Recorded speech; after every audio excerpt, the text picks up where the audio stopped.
시사본부 10분 인터뷰. 네, 화제 이슈를 콕 짚어보는 10분 인터뷰 시간인데요. 윤 대통령이 외교 데뷔전으로 나토 정상회의에 참석을 했었죠. 3박 5일간의 일정 동안 우리 언론들은 나토 순방에 대해서 어떤 보도들을 내놨는지 분석하는 시간을 가져보겠습니다. 자, 변상욱 대기자 나와 계십니다. 어서 오세요. 네, 안녕하십니까. 자, 먼저 이거 하나 여쭐게요. 예. 이준석 국민의힘 당대표 지금 당원권 정지 6개월 징계 처분이 오늘 핫 이슈인데 예. 자, 이 대표가 당대표 자리에서 물러날 생각이 없다. 어떻게 보고 계십니까? 이 상황은. 글쎄요. 일단 두 가지는 좀 확인을 해야 되는데 첫 번째 성상납이라고 하는 비위 행위가 있었냐 없었냐는 네. 당에서 판단하지 않겠다. 아직은 네. 판단한 게 아니다. 그러니까 그건 이제 따로 제껴놔야 되고요. 당 대표로서의 직무를 멈출 것이냐 아니면 계속 이의 제기를 하면서 법적 절차를 밟아갈 것이냐 이제 두 가지 문제인데 오늘 이 시간은 언론 보도나 또는 이제 위기 관리 커뮤니케이션에 대해서 좀 말씀을 많이 드리려고 하는데 네. 이때가 이제 국민의힘으로서는 찬스가 되는 겁니다. 예, 당을 일으킬. 왜냐하면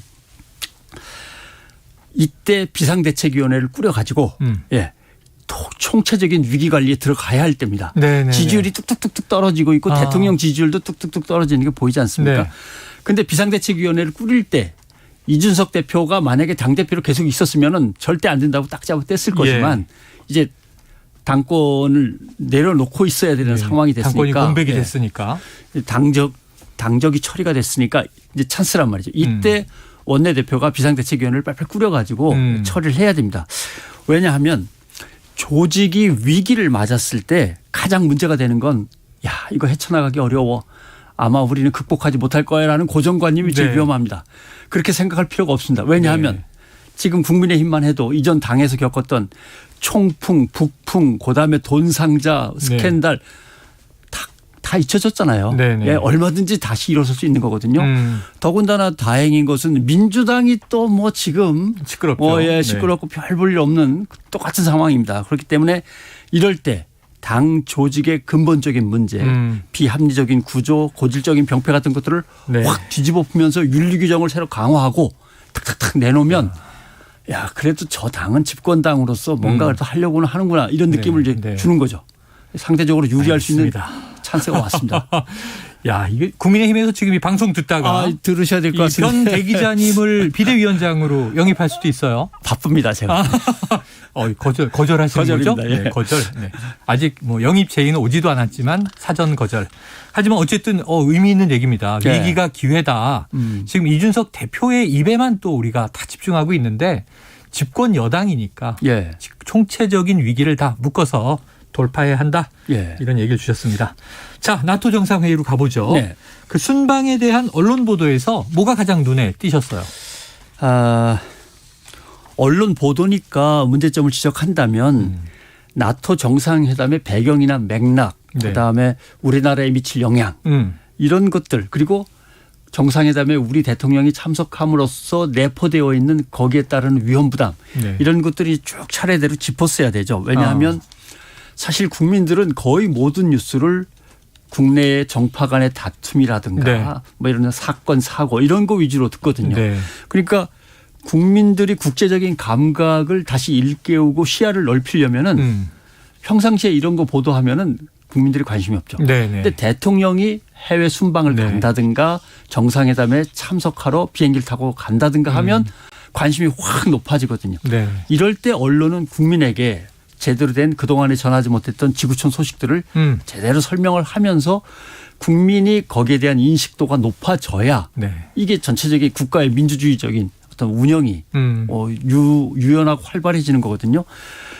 상당히 국민한테 이걸 설명할 주요한 찬스인데 세계 경제 또는 세계 정치의 어떤 역학관계가 급변하는데 이걸 설명할 찬스를 다 놓치고 계속 브로치가 어떻고 의상이 어떻고 계속 축구를 보셨고 스페인 와인이 어떻고 이러다가 끝난 거죠. 이건 언론으로서는 상당히 이제 심각하게 문제를 이제 지적받아야 되는 상황이죠. 큰 걸 지적해 주셨습니다. 맥락과 배경은 다 놓치고 결국 나토 왜 나토인가 이런 얘기는 없었고 너무 이제 가십성 보도가 많지 않았나. 자, 외교 행사나 순방의 의미를 짚는 기사 대신에 좀 논쟁적인 이슈에 관심이 또 많이 간 것 아닌가 싶어요.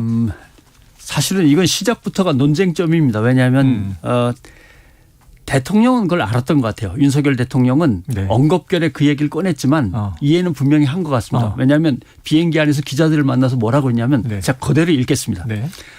얼굴이나 익히고 간단한 현안들이나 좀 서로 확인하고 다음에 다시 또 보자. 뭐 그런 정도 아니겠나 싶다. 네네네. 예. 만나봐야지 뭐. 그러니까 나토 정상회담에 자기가 초청받아 가는 것이 나를 심각한 논의에 끼워줄 리는 없다. 예. 그리고 나토가 아시아 태평양 인도양으로 진출할 때 네. 어떻게 할 거냐 때문에 일부러 한국, 일본, 호주, 뉴질랜드를 부른 거니까 네. 우리가 이런 결의를 하고 있으니 알아서 잘 와서 좀 지켜봐라 이런 얘기지 껴줄 리는 없는 거 아니냐. 네. 이 얘기를 한 것 같아요. 네네. 엉겁결에. 그래요. 그런데 나토 사무총장은 뭐라 그랬냐면 예. 스톨렌베르그는 나토는 처음으로 중국이 나토의 안보와 이익에 도전하는 것을 다룰 것입니다. 네. 벌써 확 차이가 나지 않습니까? 그렇죠. 그러니까 우리는 이렇게 심각한 문제를 다루는데 한국, 일본은 와서 좀 보고 있어라. 네.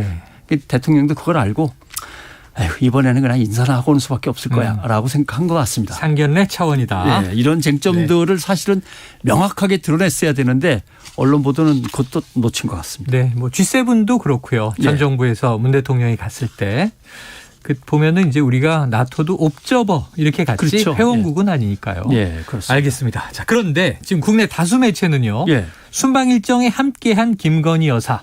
사실 이제 대통령도 첫 해외 순방이지만 내외가 이제 출국하는 것도 처음이니까. 근데 옷차림에 상당한 관심을 보여서 발찌, 치마, 뭐 김 여사가 입고 나온 옷들의 브랜드, 가격 거의 뭐 간접 광고 수준 예. 아니야 이런 보도 어떻게 보십니까? 드릴 말씀이 없습니다만 신문이나 방송에 그런 게 뜨면 그냥 보지 마십시오. 예. 아, 저 인간들은 또 저런 기사 하나 쓰겠지라고 그냥 넘어가시는 게 낫습니다. 왜냐하면 네. 제일 중요한 원칙을 늘 강조하는데도 네. 뉴스의 개인화라는 게 있습니다. 저 뉴스에 담긴 내용은 나의 운명이나 내 미래에 어떤 영향을 미칠까. 네네. 국민 개개인이 그거를 인식할 수 있도록 뉴스를 써야 되는 거죠. 예. 근데 그런 건 안 하고 개인의 뉴스화라는 게 있습니다. 지금 말씀하신 그대로죠. 네. 어떤 사람이 어떤 옷을 입었고 어떤 브로치를 달았는데 얼마짜리에 어느 브랜드고 뭐 이런 거. 예. 그 개인을 뉴스화시키는 거지 그 뉴스가 국민 개개인에게 어떤 영향이 있는지는 다루지 않는 거죠. 또 하나 언론들이 빼먹은 거. 김건희 여사가 나토 정상회의에 가는 게 참석이냐 동행이냐. 네네네. 이거는 초청받은 사람은 국가의 주요 직무를 수행하기 위해서 참석하는 거고요. 그렇죠. 거기에 데리고 가는 사람들은 동행 아니면 수행입니다. 네네네. 근데 대한민국 언론들이 기사에 김건희 여사가 나토 정상회의에 참석한다 그러면 윤석열 대통령이 동행하고 뒤따라가는 게 됩니다. 네네. 거기서부터가 이제 쟁점이 되는 거죠. 그래서 예. 김건희 대통령 부인 김건희 여사를 다룰 때 필요 이상으로 과하게 다루다 보니까 네.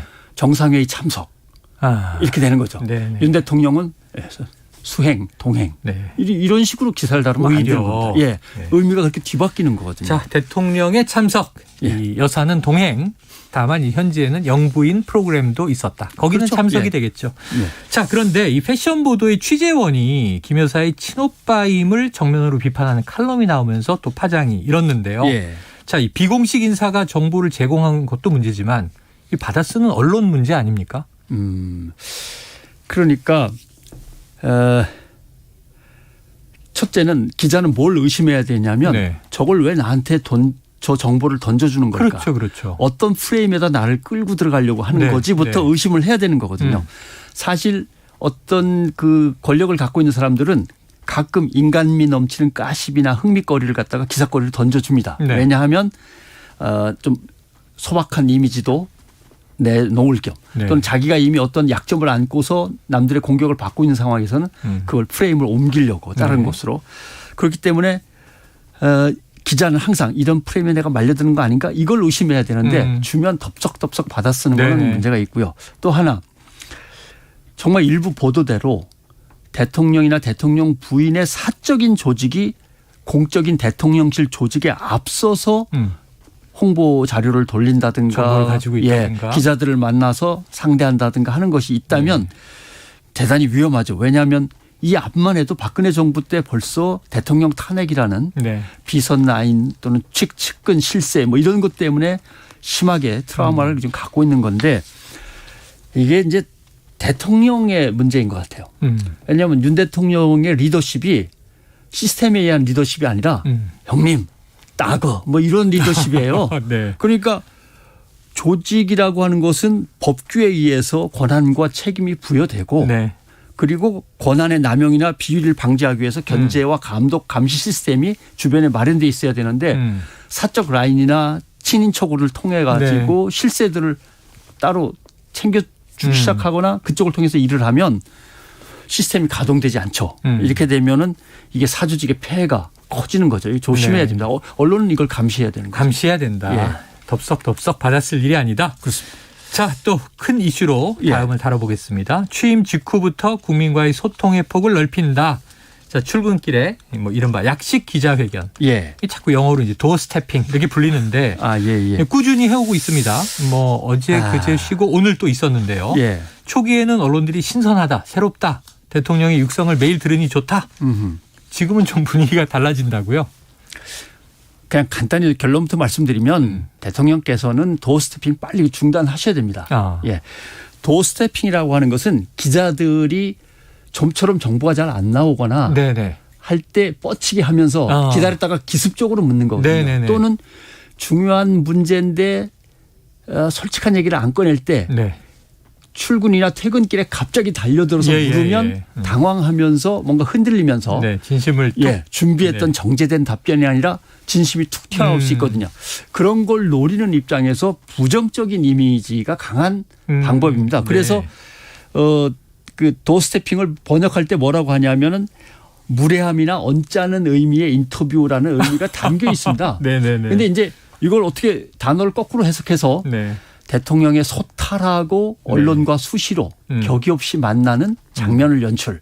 이걸로 이제 바꿔가지고 수시로 얘기를 하는데 도어 스태핑 같은 경우는 오바마라든가 김대중이라든가 현안에 대해서 너무 빠삭하게 잘 알고 기자들이 아무리 요리조리 흔들어도 넘어가지 않을 만한 정도의 어떤 현안 파악이 돼 있는 사람들한테 가능한 거지 윤석열 대통령은 아직 그렇게까지 현안들이나 국정에 대해서 원활하게 파악하면서 굴리는 것이 아니어서 좀 위험합니다. 그래서 이른바 이제 혼선이 조금 있기도 했죠. 그렇죠. 발표된 자료에 대해서 아직 공식 발표 아니다. 하면 대통령실에서 그냥 깜짝 놀라서 또 부랴부랴 나서서 수습하려고 바쁘잖아요. 자, 지금 지지율이 하락세예요. 여러 가지 원인이 있겠지만 당정은 이 홍보 부족이 원인이다. 이렇게 생각하는 것 같은데 자, 대 기자님은 원인을 무엇으로 보십니까? 첫째 홍보와 위기관리 커뮤니케이션. 위기관리는 전혀 다릅니다. 왜냐하면 위기관리는 타이밍을 놓치면 그 충격이나 아니면 위험도가 갑자기 증폭됩니다. 그 다음에 유언비어가 막 따라 나옵니다. 그러면서 나중에는 걷잡을 수 없는 거죠. 예를 들면 맨 앞에 나왔던 주제도 이준석 대표를 당 대표를 징계하는 걸로 끝났냐? 안 끝났거든요. 왜냐하면은 그 성상납 의혹이 진실이 아니냐는 가리지 않았거든요. 이렇게 되면 이제 그 다음에 유언비어가 계속 나오죠. 6개월이 지났는데도 가리지 않고 놔두면 그럼 1년이 지나면 명명백백하게 다 가려지느냐? 그것도 아닌데 계속 위험 요인이 남아 있는 거죠. 그 다음에 대단히 죄송하게도 윤석열 대통령, 대통령 부인 한동훈 법무장관, 권성동 원내대표까지 리스크를 엄청나게 크게 안고 있는 사람들입니다. 대선 과정에서 온갖 의혹들이 계속 제기됐고 명확하게 해명되지 않은 채로 넘어가고 재판에 걸려가 있는 것도 있고 권성동 대표도 의혹에서 간신히 벗어났고 그런 상황에서 위기관리에 들어가려면 이 사람들이 뒤로 좀 물러나서 노출 기회를 줄여야 됩니다.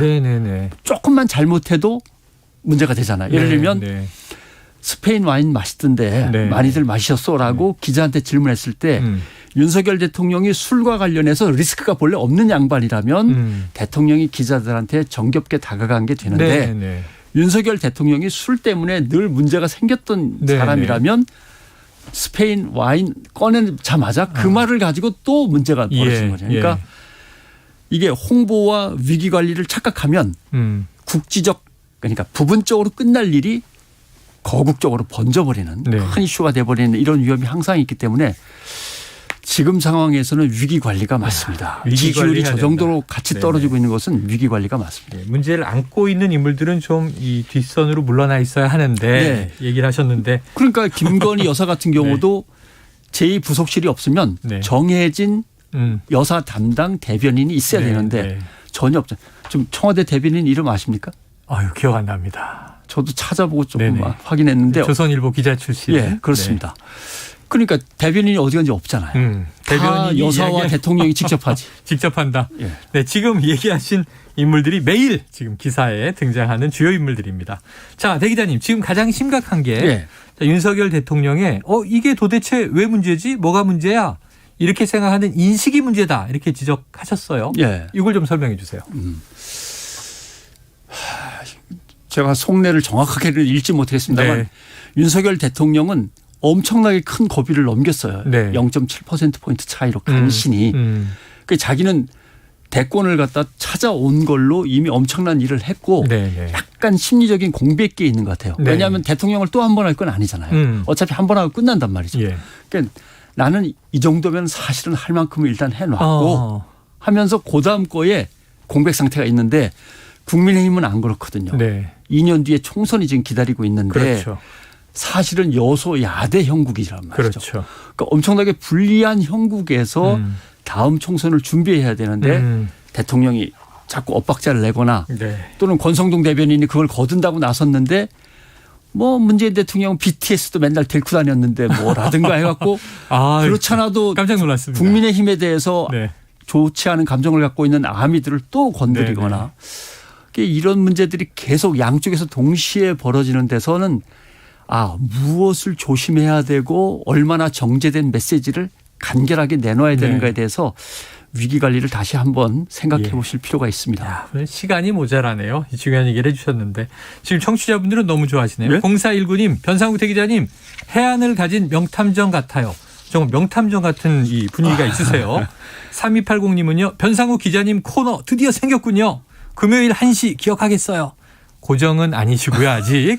저희가 최대한 잘 모시도록 하겠습니다. 예. 저희가 아직 지금 고정 확답을 못 받아내고 있습니다. 곧 답을 주시겠죠? 자, 이슈 있을 때마다 자주 이 명쾌한 분석 들어보도록 하겠습니다. 오늘도 변상욱 대기자님이었습니다. 고맙습니다. 고맙습니다. 최영